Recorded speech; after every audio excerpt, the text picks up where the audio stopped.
Olá, senhoras e senhores, queridos amigos, queridas amigas, seres da essência dos meus DNAs, das minhas energias taquiônicas, energia Taurus, aquelas energias que eu dei à minha descendência, a energia da vida, aquela que se forma no nosso ventre quando o coração do feto foi formado, Deus dá energia Taurus. Então as energias Taurus da minha descendência, as energias taquiônicas que eu como um ser do amor e sendo mãe, avó, eu emito ao universo as energias mais maravilhosas, porque eu estudo energias, vibrações e frequências e mando energias de vibrações e frequências de amor, fraternidade, compaixão, carinho, justiça e também de respeito aos seres que eu amo e a toda a humanidade. Então, como eu falo de física quântica, pinto física quântica, escrevo sobre a física quântica, aqui está o livro, não poderei editar ainda no Brasil, porque aqui tem segredos que vocês verão em breve, mas que por enquanto não me permite que eu faça a edição no Brasil. Farei sim, na Europa, na França.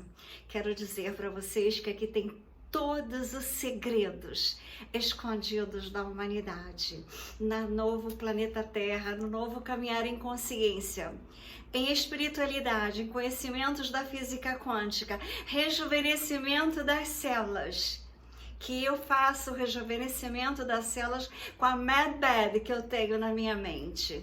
Então, quero dizer para vocês que nesse novo caminhar no planeta Terra, nós seremos vencedores, porque as luzes vencerão. Agora, o mais importante é que eu comecei a estudar a física quântica em 2008, quando eu vi as naves dos extraterrestres no céu de Ipanema, e eu comecei a pintar os seres das Pleiades. Eu comecei a fazer exposições em todos os Estados Unidos, nos melhores estados, nas melhores cidades, como Nova York, Miami, Hampton, West Palm Beach, San Diego, Las Vegas. E quero dizer para vocês que eu fiz também na Grécia, fiz na Itália, Milano, e dizer que na época ninguém sabia o que era física quântica, ninguém sabia o que era Pleiades. Agora vou dizer para vocês que eu achei um vídeo que é perfeito para que vocês entendam tudo que eu sempre falei. É o vídeo mais importante da vida de vocês, para vocês se elevarem em consciência o que é a vida. A vida não é só o que se mostraram para nós. A vida é um universo imenso para nós descobrirmos. E a terapia que eu criei, multidimensional, psicoacústica, frequencial e quântica, protegida pelos felinos, ela é perfeita para a época que nós estamos vivendo. Então vou mostrar para vocês um vídeo maravilhoso que vocês devem pegar esse vídeo, ver e ver, mandar para todos, para que vocês se concentrem o que é realmente a vida, para que vocês tenham ciência. No universo, geralmente associamos este conceito com o espaço sideral, mas na realidade, o universo é o todo. E um dos aspectos mais intrigantes deste todo é justamente a sua composição, detectada por instrumentos como este. E por falar em composição, do que é feito o universo? Nós até agora temos visto o fascinante macrocosmos, mas no episódio de hoje vamos fazer uma viagem por um universo diferente, aquele escondido dentro de um átomo.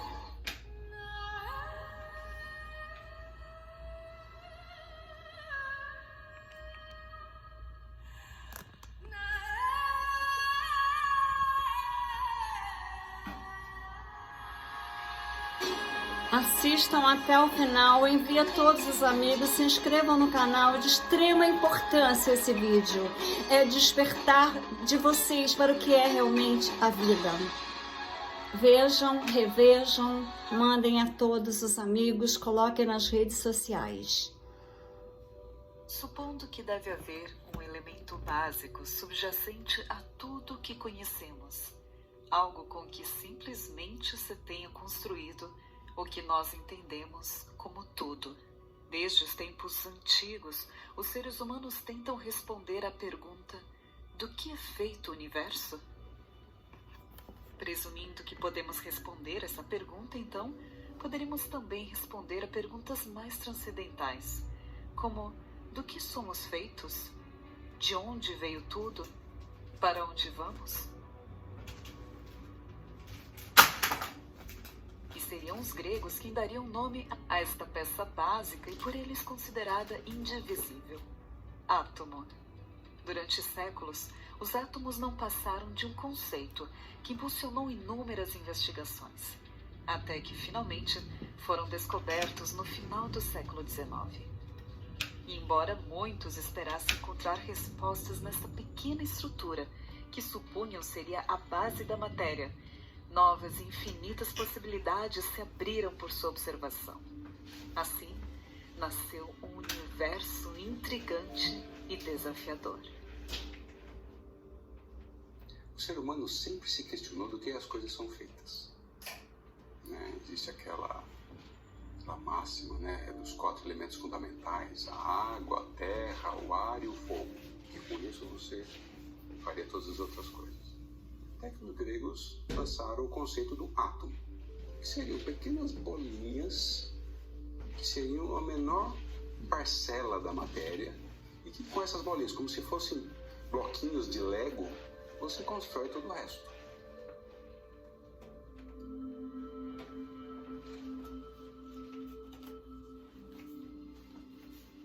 Uma vez que o átomo foi observado, os cientistas se perguntaram se ele poderia ser dividido. Foi assim que descobriram que os átomos estão compostos de nêutrons, prótons e elétrons.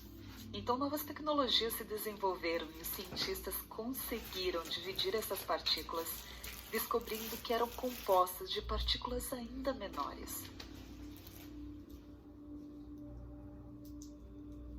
Assim, novos descobrimentos nos levam cada vez mais dentro e mais profundamente ao mundo subatômico, nos permitindo conhecer partículas que vão desde bárions e mesons até os diminutos quarks, que por sua vez também são divididos em subtipos. Combinações de quarks podem formar centenas de tipos de hadrons, e só uma parte desses tipos tem sido observada até hoje. Mas a tecnologia continua avançando aceleradamente a fim de poder descobrir novas partículas.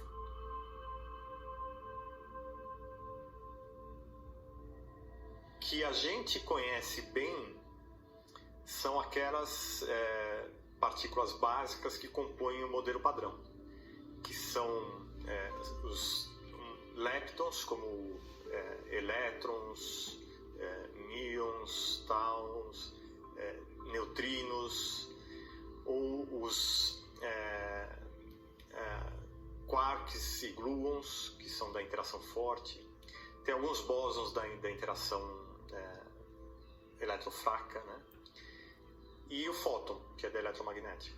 Então tem esse conjunto de partículas, que é um número pequeno de partículas que compõem o chamado modelo padrão.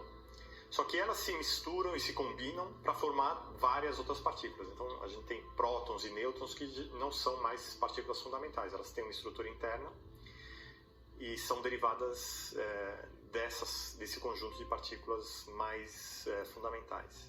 Então você tem um número enorme de partículas que são produzidas em processos naturais ou em laboratório, mas as básicas é um conjunto limitado. Então vamos estudar esse núcleo. O que tem dentro desse núcleo? Nós sabemos que ele é positivo, mas ele é formado do quê? É uma nova bolinha rígida, Então você usando partículas menores, você começa a bombardear esse núcleo. Então você passa a descobrir que ele é formado basicamente por 2 partículas. O próton, que é positivo, e uma outra partícula, básica quase com a mesma massa, mas que não tem carga nenhuma, que deram o nome de nêutron. Mas será que então essas são as novas partículas fundamentais, as novas bolinhas, os antigos átomos dos gregos? Então eles começam a bombardear prótons e nêutrons com projéteis cada vez menores, em energias cada vez maiores. E eles conseguem quebrar o próton e quebrar o nêutron também. E veem que eles são formados por outras partículas que foram chamadas de quarks. Cada um deles formado por 3 quarks. E aí sim, essas são partículas fundamentais, assim como o elétron. O elétron é uma partícula fundamental. E o quark também é uma partícula fundamental, de acordo com a teoria da chamada Big Bang, surgidos bem no início, logo após a era do eletromagnetismo, quando o universo esfriou, foi possível surgir a primeira matéria, os quarks e elétrons surgiram, esfriando, os quarks puderam se juntar, formando os prótons e nêutrons, esfriando novamente, os elétrons puderam se juntar, formando a matéria que nós conhecemos hoje. O que é importante é que dentro dos átomos, prótons e nêutrons ficam estáveis. E eles ficam estáveis por causa de uma outra assimetria da natureza, que mostra que prótons e nêutrons, na verdade, são faces diferentes de uma mesma partícula. E como são as mesmas partículas, e são partículas que são quânticas, e de um tipo especial chamado férmions, que tem um número quântico spin, chamado spin, que é um semi-inteiro, um par e meio. Tem partículas que têm spin meio, partículas com spin inteiro 1. Então, essas partículas com spin semi-inteiro, elas são chamadas férmions e obedecem a uma regra que foi descoberta por um físico chamado Pauli, que vale para qualquer férmion, e que são partículas que obedecem, que se comportam quanticamente. E essas partículas, elas não podem você não pode encontrar duas partículas no mesmo estado. E isso não pode acontecer. Então você não pode, por causa disso, você não pode colocar dentro de um mesmo nível nuclear mais do que 2 prótons, um com spin para cima, outro com spin para baixo, ou mais do que 2 nêutrons. E é isso que garante a estabilidade nuclear. Por isso que os prótons dentro do núcleo não podem se converter em prótons, porque energeticamente isso não seria possível. Isso garante a estabilidade nuclear. É uma propriedade quântica da matéria que permite o núcleo ser estável. Né? Que mostra pra gente que por que o núcleo é estável. A forma mais simples da gente imaginar um átomo, por incrível que pareça, seria como um sistema solar. Você tem um corpo central, extremamente grande, massivo, tá? Que no caso do átomo é formado por prótons e nêutrons. Tá? A presença do nêutron ali facilita a convivência dos prótons entre si, porque prótons são positivos, então a tendência deles é ir embora. O que segura é a força nuclear forte, mas o nêutron sem carga ali no meio ajuda a fazê-los conviverem entre si. E ao redor desse núcleo você tem os elétrons. Nos primeiros modelos atômicos, esses elétrons estavam circulando em torno do núcleo como se fossem planetas, os planetas girando em torno do Sol. Né? Hoje, sabemos que não é bem assim. Você não tem órbitas determinadas na qual você consegue determinar. O elétron está nesse momento, nesse ponto. Você tem nuvens de probabilidade que indicam aonde aquele elétron pode estar, aquele elétron com aquela determinada energia pode estar ao redor daquele átomo. Essa região mais externa do átomo, chamada de eletrosfera ou camada eletrônica, é importante entender, ela é preenchida pelo elétron, ou para átomos maiores, os elétrons. Só que, geralmente, nós estamos acostumados por imaginar uma partículazinha girando ali, girando. A ciência não vê isso, mas assim, a física hoje vê ali como uma religião onde você entende que há uma partícula presente ali. Então essa região é chamada de eletrosfera. Os átomos são realmente muito pequenos. Para termos uma ideia, um único grão de areia contém 22 quintilhões de átomos, ou seja, 22 seguido de 18 zeros. Cerca de 1 milhão de átomos alinhados lado a lado têm a espessura de um de seus fios de cabelo. Se um átomo fosse do tamanho de uma bola de golfe, proporcionalmente, a bola de golfe seria do tamanho da Terra. Mas, apesar de serem tão pequenos, os cientistas descobriram que os átomos contêm partes ainda menores. São feitos de prótons, nêutrons e elétrons. Os prótons e nêutrons constituem o núcleo do átomo, que é 1/milionésimo de 1/bilionésimo de seu volume. Por isso, alguns cientistas afirmam que a matéria está composta, em sua maioria, por vazio, e que os átomos são 99,9% de espaço vazio.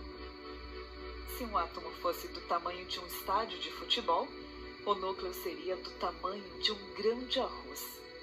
Porém, pesaria mais que um estádio inteiro. Um exemplo disso são as estrelas de nêutrons. Se a massa dessas estrelas pudesse ser pesada, uma colher de chá pesaria mais do que toda a população da Terra.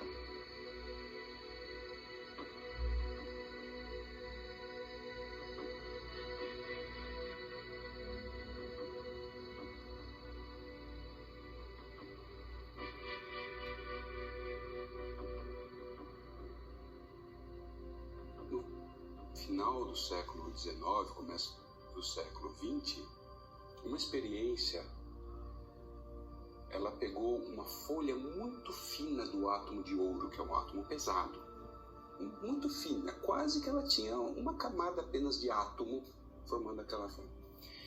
E essa folha de ouro foi bombardeada com radiação alfa. Partículas alfa foram direcionadas para essa folha e se observou a trajetória dessas partículas ao passarem por aquela folha. O que se esperava? Se os átomos fossem bolinhas rígidas, que grudadinhas uma na outra, a expectativa era que as partículas alfa chegariam ali, bateriam e voltariam, como uma parede. Para surpresa, essas partículas atravessaram, em sua grande maioria, aquela folha como se ela fosse transparente, e sendo que algumas desviavam o seu caminho. Isso indicava que aquela folha era basicamente um grande espaço vazio,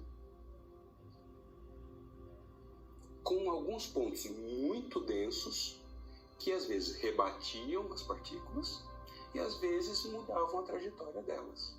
Ou seja, o átomo passou de ser uma bolinha rígida, indivisível, para algo pontual, bem pequenininho no centro, com um grande espaço vazio em volta dela.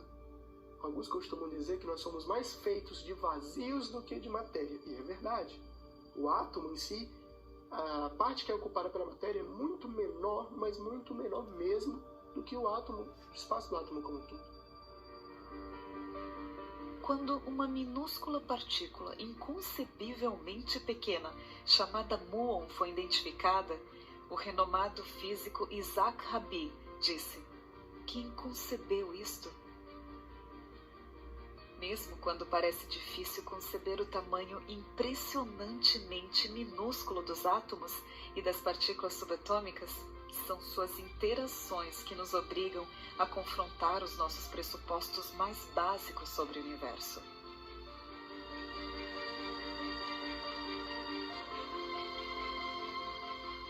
O mundo subatômico talvez seja até mais estranho do que o mundo relativístico. Porque você vê partículas se comportando como onda. E ondas se comportando como partículas. Newton fez, no seu estudo sobre ótica, determinou que a luz é uma onda. E provou que ela tem um comportamento como onda. Difração, refração, reflexão. Perfeito. Einstein, para explicar o efeito fotoelétrico, teve que tratar a luz não como uma onda, mas como uma partícula, que ao interagir com a matéria da célula fotoelétrica, transfere aquela energia, aquele quantum de energia, e gera energia elétrica, ou térmica, dependendo. Essa dualidade, é matéria ou é onda? São os dois. Depende do estado, depende do momento. Ela vai se comportar de um jeito, ela vai se comportar ou se apresentar de outra forma.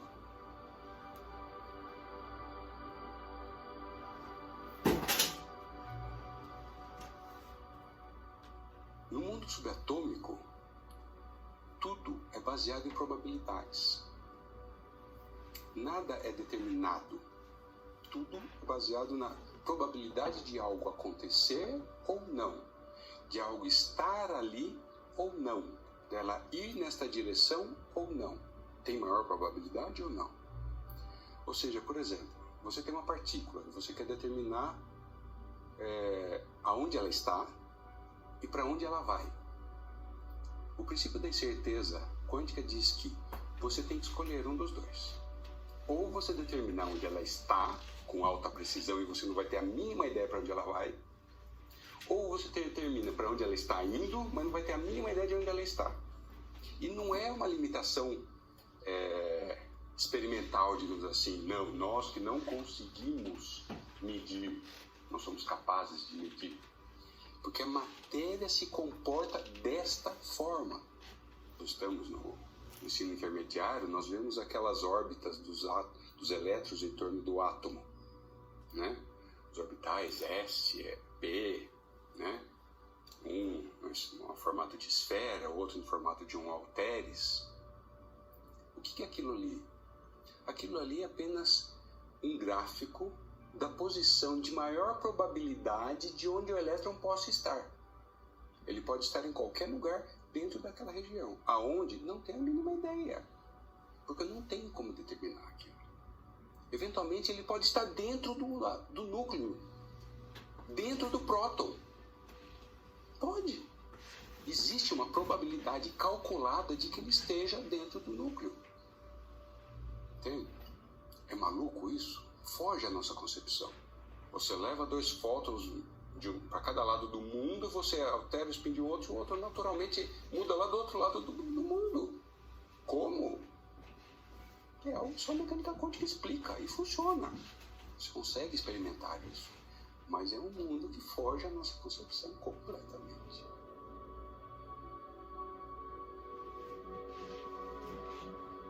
Os átomos são a base de tudo. Sendo assim, a cadeira ou sofá em que você está sentado neste momento é constituído por energia. Partículas em movimento colidindo umas com as outras, existindo e deixando de existir bilhões de vezes em bilionésimos de segundos. Sua cadeira pode parecer sólida, mas essa solidez pode ser uma ilusão. Tem peso, massa, forma e textura, mas pode não ser nada além de uma relação de energia mediada por constantes nucleares e por eletromagnetismo. E embora você sinta como algo sólido, em essência, não seria mais do que movimentos ágeis e infinitos de energia. As estruturas sólidas que nós observamos, elas são resultantes de átomos interconectados. E essa interconexão acontece ali na camada eletrônica. O que é a camada eletrônica? É a região onde o elétron está localizado. Então, se o elétron está ali e a interação se dá por elétron, a força que rege é a força eletromagnética. Ou seja, toda a solidez que nós enxergamos na natureza é descrita pela força eletromagnética. Você não consegue atravessar uma parede. Por quê? Porque você tem forças eletromagnéticas mantendo aquela parede firme, sólida. Você tem forças eletromagnéticas mantendo você sólido, que criam essa barreira.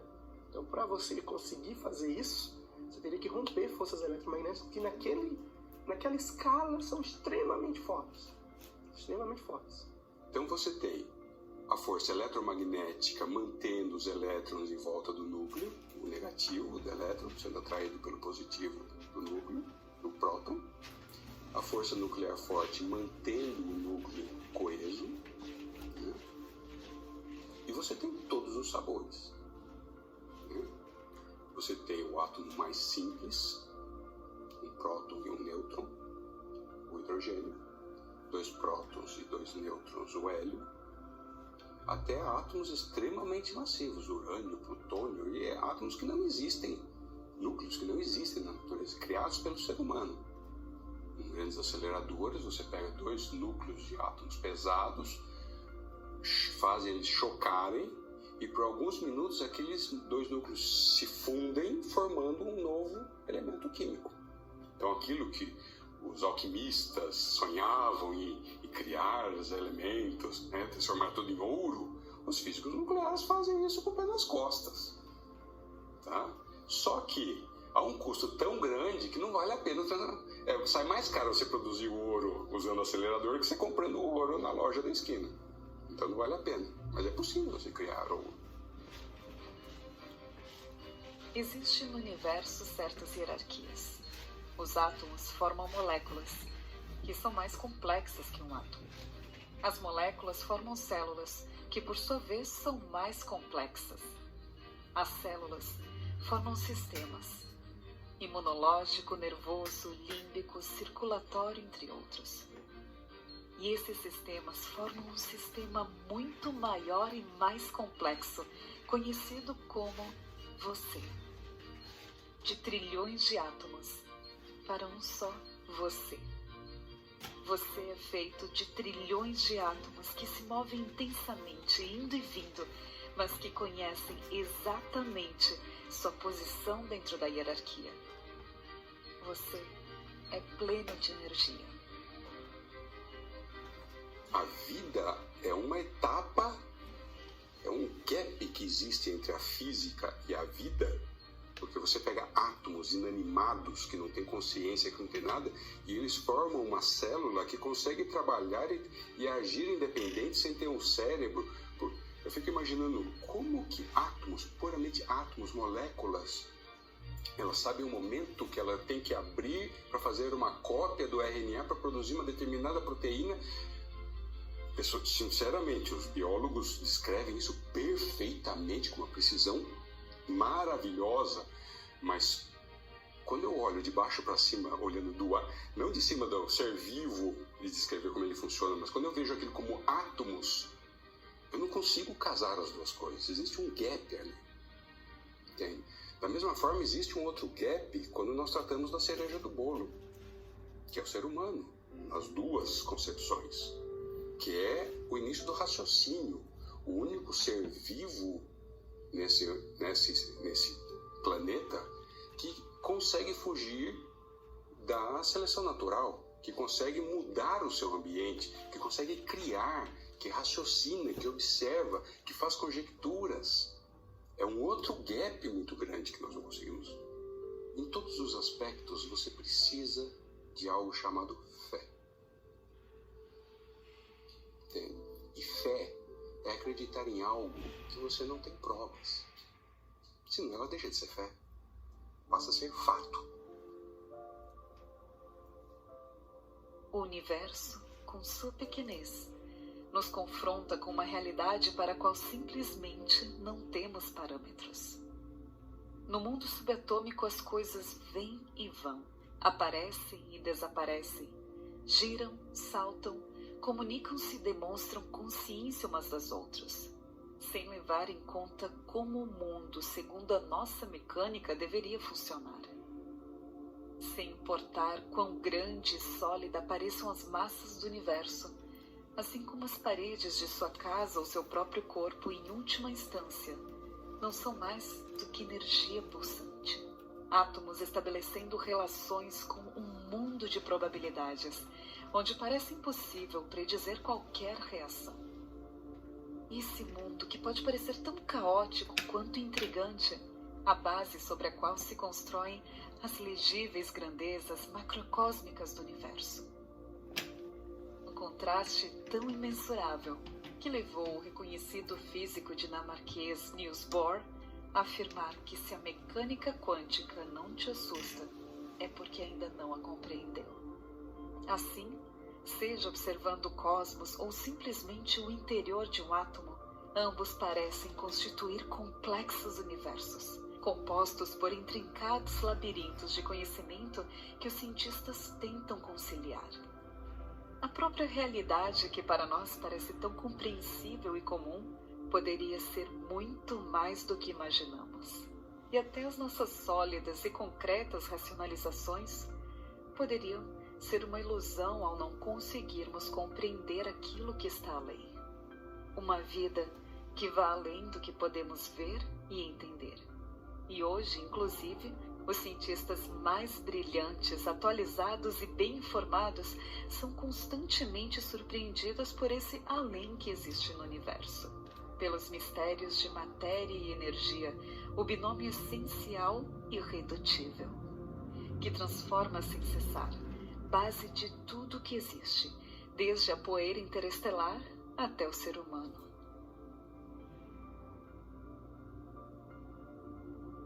E que levou a Jeffrey Kluger a escrever em um de seus artigos publicados na revista Time: os cientistas estão tratando com algo maior do que a mera física, algo que desafia a matemática e se choca por pelo menos um instante com o espiritual.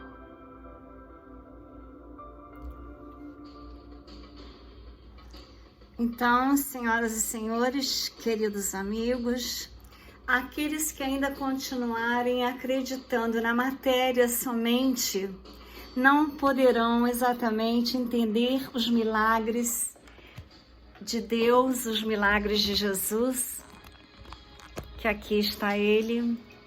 Não poderão entender os milagres da vida e a vida na quinta dimensão, aonde nós seríamos seres multidimensionais, frequenciais, cósmicos, psicoacústicos, vibracionais e quânticos. Por isso eu criei essa terapia da nova dimensão para o planeta Terra. E aqueles que não entenderem ainda, vejam esse vídeo várias vezes, se inscrevam no canal, enviem aos amigos. Para aqueles que não têm fé, que só acreditam numa matéria, numa vida feita de simplesmente atos do dia a dia e não naquilo que há de mais profundo, os nossos átomos, as nossas células, as nossas frequências, vibrações, a nossa psicoacústica, a nossa vida com Deus, o Criador, fazendo parte de todo o universo de Deus, numa consciência crística de Jesus que aqui está. Com amor e luzes eu abraços quânticos, com átomos, com frequências, vibrações, energias de Deus em nós, no poder do Eu Sou, luzes, Deus em ação.